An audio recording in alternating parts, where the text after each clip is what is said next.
বাংলাদেশের ঐতিহ্যবাহী একটি কর্মযজ্ঞ হচ্ছে ছুরি, কাঁচি, বটি, দাও, কুড়াল ধার করা বা বানানো,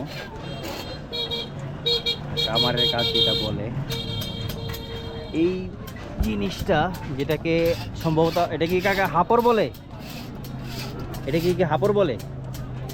এই হাপড়টা খুব একটা সচরাচর এখন আর দেখা যায় না, এখন সব অটোমেটিক মেশিনে কারেন্টের মাধ্যমে বাতাস দেওয়ার ব্যবস্থা করে। এইখান থেকে বাতাস পাস হচ্ছে, এখান থেকে দড়ি টানা হচ্ছে, যেটার মাধ্যমে এখানে বাতাসটা কেন্দ্রীভূত হয়ে এখানে পাস হইতেছে। আর এই জায়গাটাতে আগুন জ্বলতেছে এবং এই যে বটিটা আছে যেটা, এটাকে উত্তপ্ত করা হইতেছে অনেক তাপে।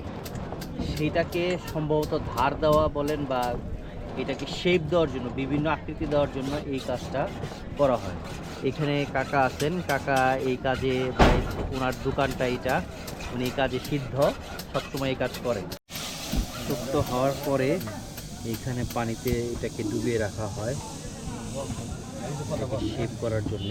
এটাকে ভাইয়া উত্তপ্ত করার পর, আগুনে উত্তপ্ত করার পর পানিতে চুবাইলেন, তারপরে এটা কি দিয়ে ঘষা দিতেছেন?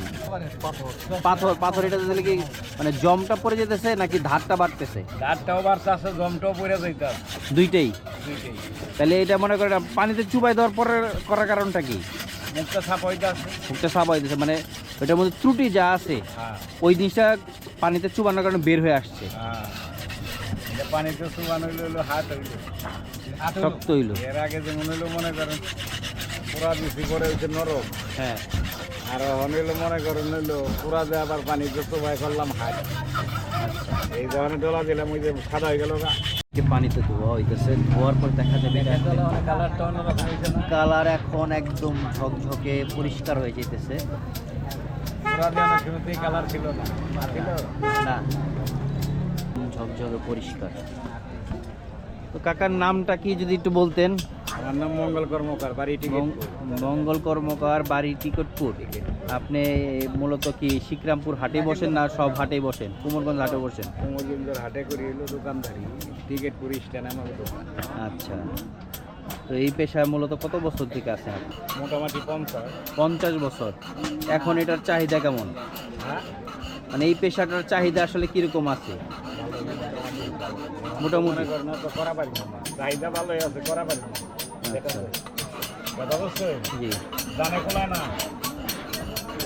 আপনার পরবর্তী প্রজন্ম যারা আছে, আপনার সন্তান নাতি নাত করে, এদেরকে কাউকে এইভাবে শিখান নাই? এইভাবে এরা মনে করেন শিখতে না, এই পেশায় আগ্রহ কম? আগ্রহ নাই বললেই হয়। আচ্ছা, এইখানে যে লবণটা দিলেন, এটি কি লবণ? মানে নর্মাল যে লবণ বাজারে পাওয়া যায় এই লবণ? লবণটা দিলে কি হয়? হাট হইব, হার্ড হইব। আসলে এখানে একটা রাসায়নিক বিক্রিয়া হইতেছে, এটা যারা আপনাদের মতো পেশায় কর্মরত আছেন তারা জানেন, এবং যারা একটু রাসায়নিক বিক্রিয়া সম্পর্কে আইডিয়া আছে তারা বুঝতে পারে। এই লবণ, সোডিয়াম সালফেট, এইটা ওইটা লোহার সাথে বিক্রিয়া করে এটাকে পরিপূর্ণ বা শক্ত করতেছে। আরো শক্ত হয় মনে করেন পটাশ দিয়ে, টেম্পারে যে পার্সেল তৈরি হয়। হ্যাঁ হ্যাঁ হ্যাঁ, মনে করেন হলো তার দাম অনেক, পার্সের মধ্যে মনে করেন হলো পটাশ দিয়ে টেম্পার দিয়ে দেবো, হার্ড হয়ে যায়। আমরা তো ওটা দিয়ে পারি, অনেক দাম বেশি। ধন্যবাদ কাকা সময় দেওয়ার জন্য। এখানে কোদাল ধার দেওয়ার একটা কৌশল দেখতেছি।